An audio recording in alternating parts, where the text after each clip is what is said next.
Good morning बच्चों। आज हम आप सभी को टेंस के तीसरे भाग यानी फ्यूचर टेंस के बारे में हम लोग अध्ययन करेंगे। फ्यूचर टेंस में सबसे पहले हम फ्यूचर इंडेफिनिट टेंस के बारे में यहाँ पर विस्तार से हम अध्ययन करेंगे। जैसा कि मैं आप लोगों को पहले भी बता चुका हूँ, किसी भी टेंस के वाक्य का अनुवाद करने से पहले सबसे पहले डिसाइड करना होता है कि यह किस टेंस का वाक्य है। तो उस टेंस के वाक्य को जानने के लिए उसकी पहचान हमको जानना आवश्यक होता है। तो हम पहचान देखिए, जैसा कि हमने व्हाइट बोर्ड पर हमने दर्शाया है। फ्यूचर इंडेफिनिट टेंस पहचान, इस टेंस के वाक्य के अंत में गा, गी, गे आदि शब्द आते हैं। अब जैसे मैं कल स्कूल आऊँगा, तुम एक किताब खरीदोगे, चिड़ियाँ आसमान में उड़ेंगी, सीता एक निबंध लिखेगी। इस प्रकार से ऐसे वाक्यों को हम फ्यूचर इंडेफिनिट टेंस के नाम से जानते हैं। इसका अनुवाद करने का नियम क्या होता है? सबसे पहले सब्जेक्ट प्लस शैल और will plus V1 means first form of main verb plus object etcetera, ये होता है आपका अनुवाद करने का नियम। अब प्रश्न ये उठता है कि हम कब शैल का प्रयोग करेंगे और कब विल का प्रयोग करेंगे। तो एक सामान्य सा नियम होता है, आई और वी के साथ हम शैल का प्रयोग करेंगे और शेष सभी सब्जेक्ट के साथ में हम विल का प्रयोग करेंगे। लेकिन कभी कभी यह नियम चेंज हो जाता है जब दिए हुए वाक्य में किसी कार्य को करने की अनिवार्यता बताई गई हो या किसी कार्य को करने का वादा किया गया हो। तो ऐसे वाक्य में हम आई और वी के साथ विल का प्रयोग करेंगे और शेष सभी कर्ताओं के साथ शैल का प्रयोग करेंगे। ये आपका ये सामान्य नियम होता है। तो आइए हम कुछ एग्जाम्पल के साथ में हम इसको समझते हैं। आते हैं, सीता एक किताब खरीदेगी,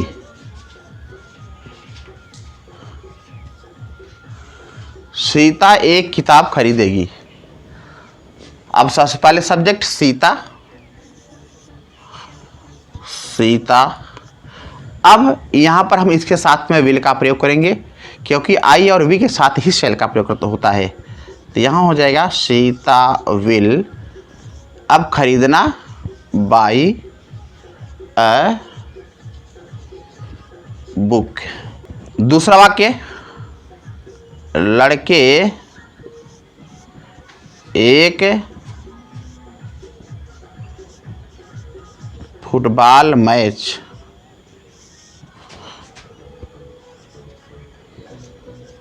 खेलेंगे।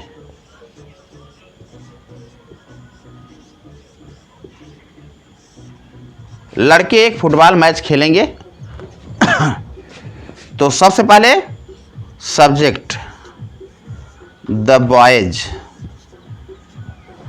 फिर helping verb will play a football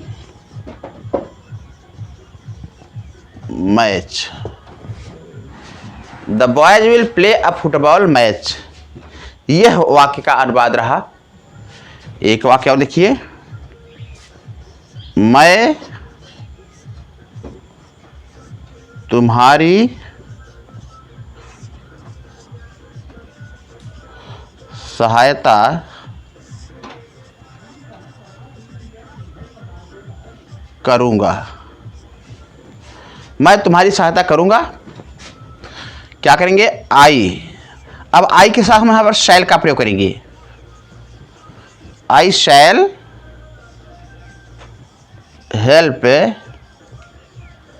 you, यह है आपका वाक्य। इसी तरह से हम अनुवाद करते हैं। जैसे मैंने एक चीज में आपको और बताया था कि जब किसी कार्य को करने का वादा किया गया हो या किसी कार्य को करने की अनिवार्यता बताई गई हो तो आई और वी के साथ हम विल का प्रयोग करेंगे और शेष सभी सब्जेक्ट के साथ शैल का प्रयोग करेंगे। आइए हम उसका कुछ एग्जाम्पल आपको हम बताते हैं। आपको हम फ्यूचर टेंस के फ्यूचर इंडेफिनिट टेंस का सिंपल सेंटेंस मैंने आपको बताया। इसके बाद आता है नेगेटिव सेंटेंस। नेगेटिव सेंटेंस क्या होता है? जब नकारात्मक शब्द नॉट वाक्य के बीच में आता है तो ऐसे वाक्य को हम नकारात्मक वाक्य कहते हैं, नेगेटिव सेंटेंस कहते हैं। तो उसका अनुवाद करते समय हम क्या करते हैं? सबसे पहले subject plus helping of shall और will plus not plus verb first, यानी first form of main verb, माने मुख्य क्रिया की पहली अवस्था, प्लस ऑब्जेक्ट एक्सेट्रा। ये होता है नेगेटिव सेंटेंस का नियम। आइए हम कुछ एग्जाम्पल के साथ हम इसको हम समझते हैं। मोहन कल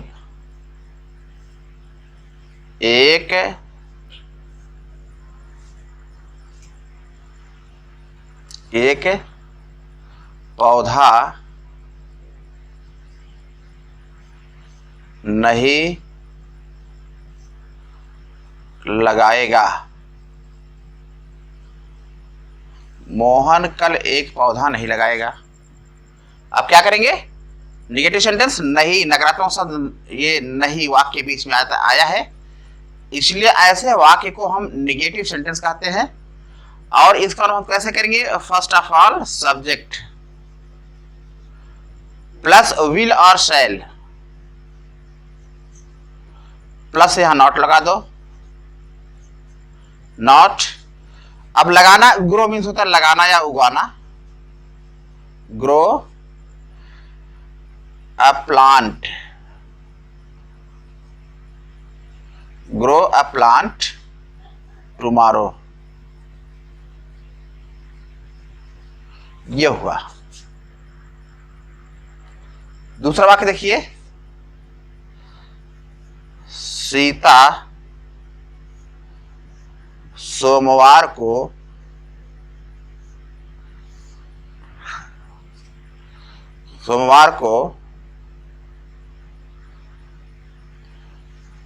भगवान की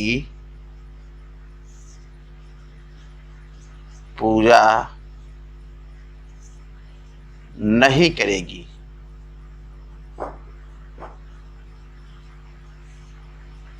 सीता सोमवार को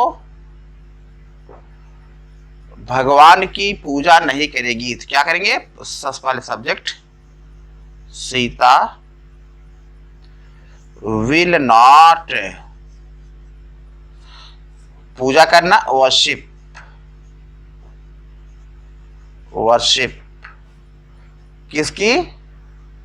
गॉड। कब? सोमवार को, ऑन मंडे। इस प्रकार से हम नेगेटिव सेंटेंस का अनुवाद करते हैं। एक सेंटेंस और देखिए, मैं कल मेले में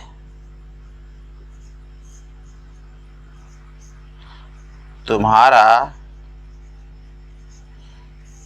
इंतजार नहीं करूंगा।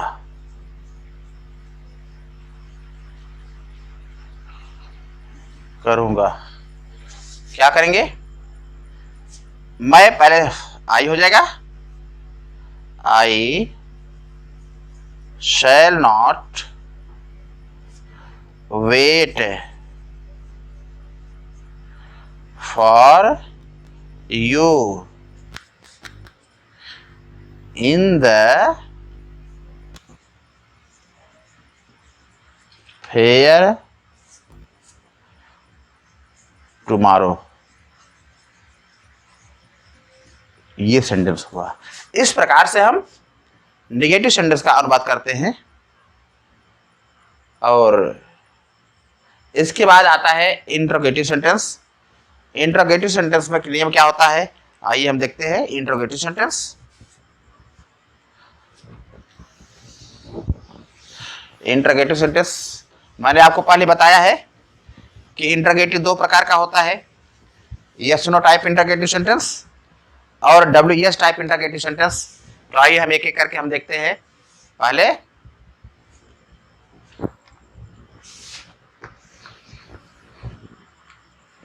Interrogative sentence, INTERO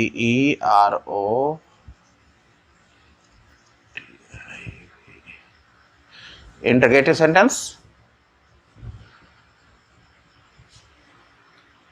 yes no type interrogative sentence.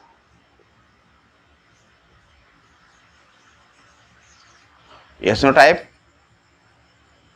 Interrogative sentence क्या होता है? जब प्रश्नवाचक शब्द क्या वाक्य पहले आता है तो उसका अनुवाद करते समय हम सबसे पहले शैल और विल का प्रयोग करेंगे, इसके बाद सब्जेक्ट का प्रयोग करेंगे, फिर नॉट का प्रयोग करेंगे जब वाक्य नकारात्मक होगा तो, प्लस वर्ब फर्स्ट माने first form of main verb, plus object etcetera, और अंत में क्वेश्चन मार्क का प्रयोग करेंगे।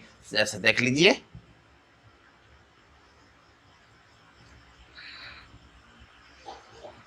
सब्जेक्ट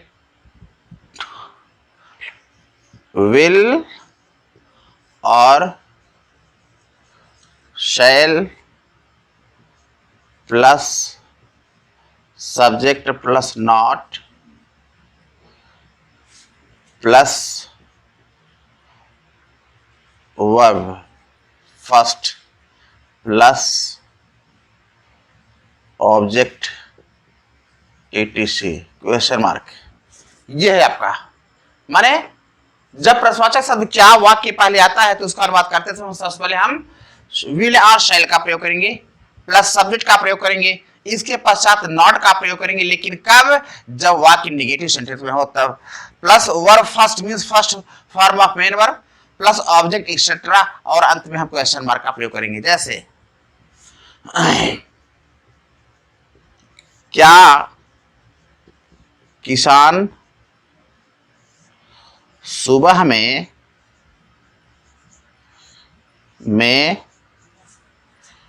खेत नहीं जोतेगा?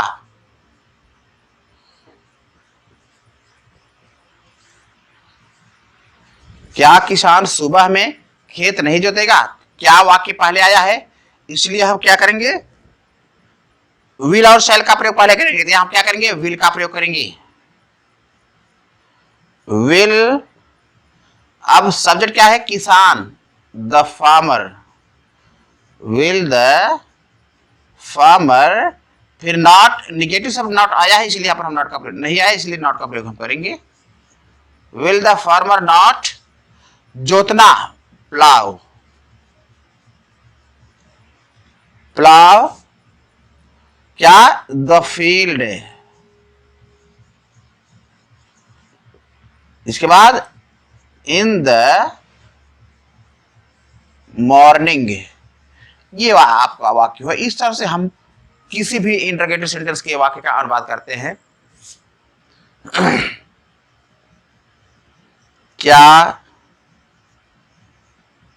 कुछ चिड़िया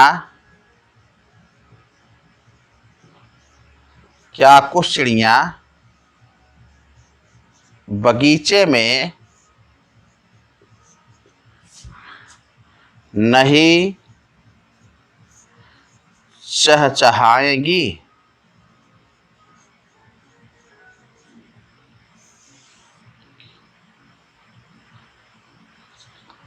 क्वेश्चन मार्क। क्या करेंगे पहले? शैल और विल, शैल और विल पहले लगा देंगे। विल सम बर्ड्स, कुछ चिड़िया माने some birds, will some birds not, अब चहचहाना चर्प, CHIRP चर्प, कहा? In the garden, question mark. इस प्रकार से हम yes no type interrogative sentence का अनुवाद करते हैं।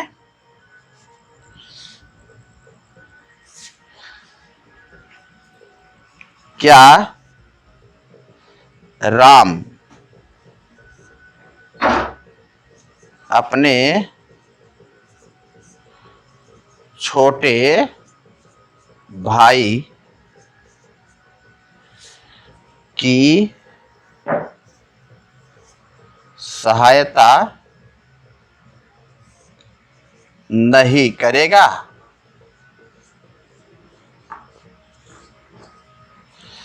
क्या राम अपने छोटे भाई की सहायता नहीं करेगा? क्या करेंगे? सबसे पहले विल, राम नॉट, अब सहायता करना हेल्प, हेल्प हिज छोटा भाई यंगर ब्रदर,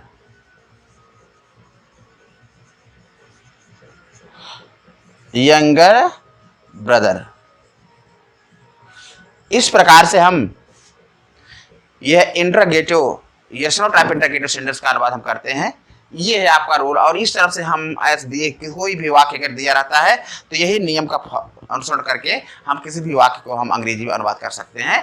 आइए हम इसके बाद हम आपको WS टाइप इंटरोगेटिव सेंटेंस का के बारे में हम सोचते हैं। WS टाइप इंटरोगेटिव सेंटेंस क्या होता है? जब प्रश्नवाचक शब्द क्या, क्यों, कब, कैसे, कहां, किस लिए, कौन सा, किसका, अगर ये सब वाक्य के बीच में आते हैं तो ऐसे वाक्य का अनुवाद करते समय हम सबसे पहले क्या, क्यों, कब, कैसे, कहां, किसका, किस लिए की अंग्रेजी हम पहले लिखेंगे। इसके बाद शेष नियम यस नो टाइप का नियम फॉलो करेंगे, सेम टू सेम वही नियम लगाएंगे, केवल हम यहां पर WS इंटरोगेटिव वर्ड का यहां WS वर्ड का प्रयोग करेंगे। जैसे देख लीजिए,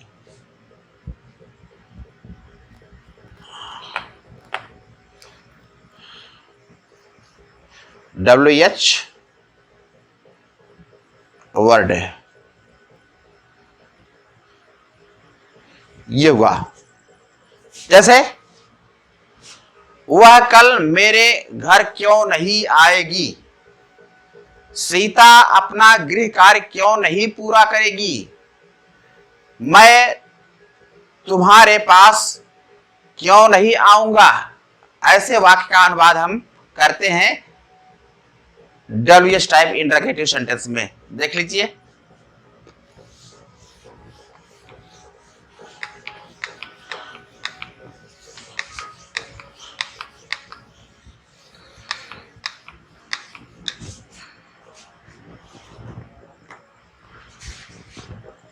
जैसे देखिए,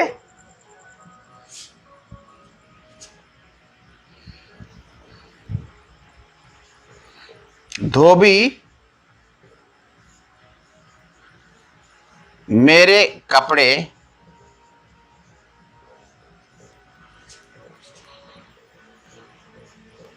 क्यों नहीं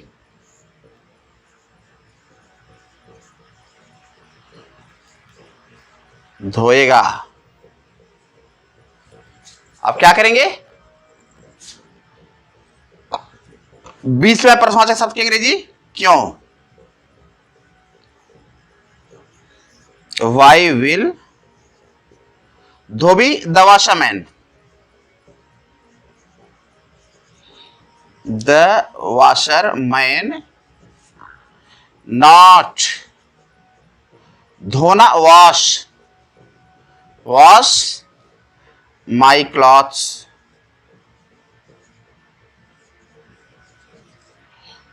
ये हुआ आपका वाक्य।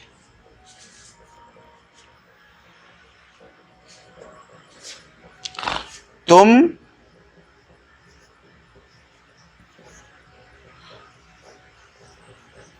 इस तरह से अपने कपड़े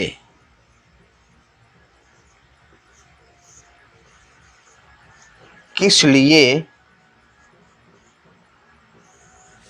फाड़ोगे।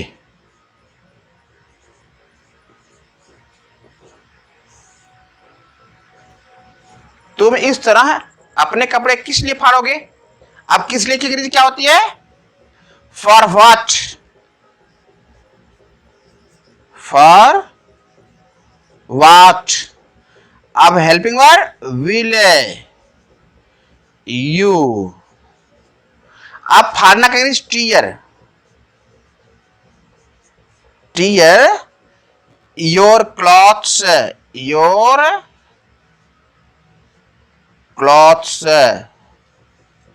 इस तरह लाइक दिस, लाइक दिस, इस तरह से हम बात करते हैं।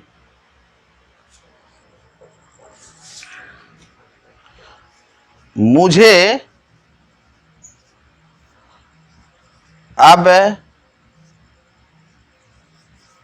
हिंदी कौन पढ़ाएगा? मुझे अब हिंदी कौन पढ़ाएगा? अब क्या करेंगे? पहले कौन की अंग्रेजी हु विल टीच, अब यहां हो जाएगा me English, who will teach me English. इस प्रकार से हम WH टाइप इंटरगेटिव सेंटेंस का अनुवाद हम करते हैं। इसके बाद ये आपका फ्यूचर इंडेफिनिट टेंस ये पूरा हुआ। इसके पश्चात मैं आपको कुछ होमवर्क दूंगा और होमवर्क आप अपने घर पर करके आप अपने को गेस लगाइए कि आप इस वीडियो के माध्यम से अब तक आपने कितना सीखा, और अपना कमेंट हमारे मैसेज बॉक्स में अवश्य ही भेजिएगा। इसके पहले मैं आपसे एक निवेदन करूंगा कि आप इस चैनल को जरूर सब्सक्राइब कीजिए और इसके बाद बेल आइकॉन को जरूर दबाइएगा। आइए हम अब आपको कुछ होमवर्क देते हैं।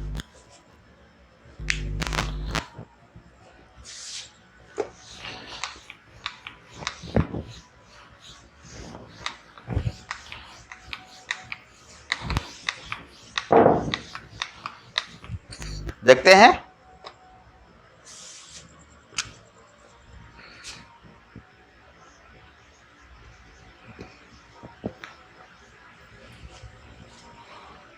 लड़के कल गंगा स्नान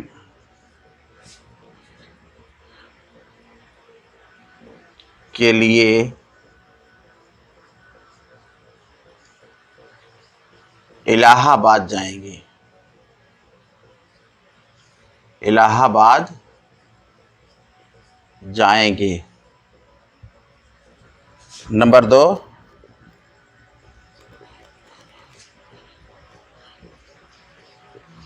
मेरे पिताजी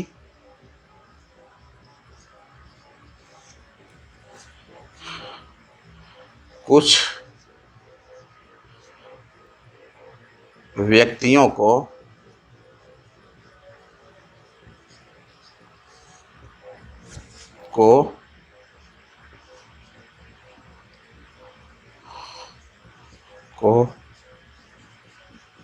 आमंत्रित नहीं करेंगे।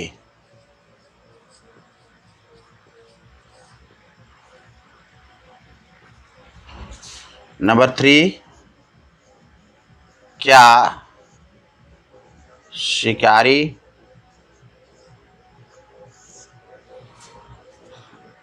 जंगली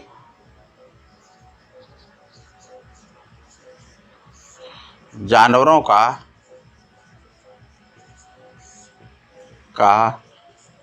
शिकार नहीं करेगा?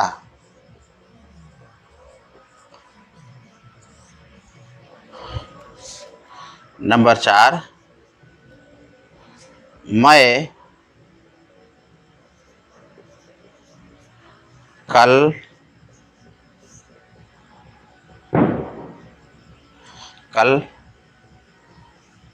तुम्हारे घर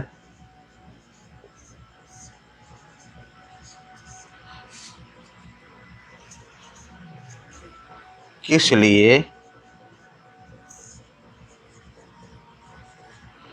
आऊँगा?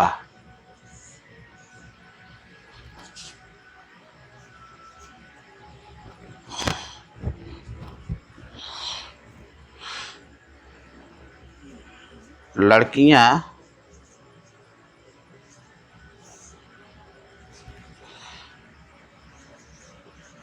अपने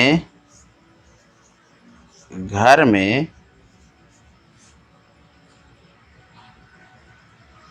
क्या करेंगी।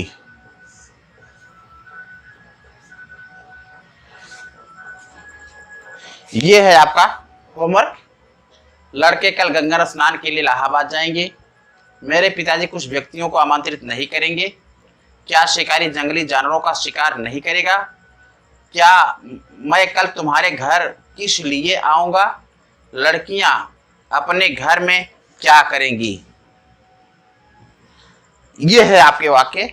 आप इस वाक्य को, जो होमवर्क आपको मैंने दिया है, इन सारे वाक्यों को आप सॉल्व कीजिए, अंग्रेजी में अनुवाद कीजिए। इसके पश्चात आप अपने को अनुमान लगाइए आपने इस वीडियो के माध्यम से आज कितना सीखा और क्या बाकी है। और इसके बाद आप अपना जो है, जैसे मैं पहले आपको कह चुका हूं कि आप अपना जो है कमेंट मैसेज बॉक्स में जरूर भेजिएगा। So thanks for today.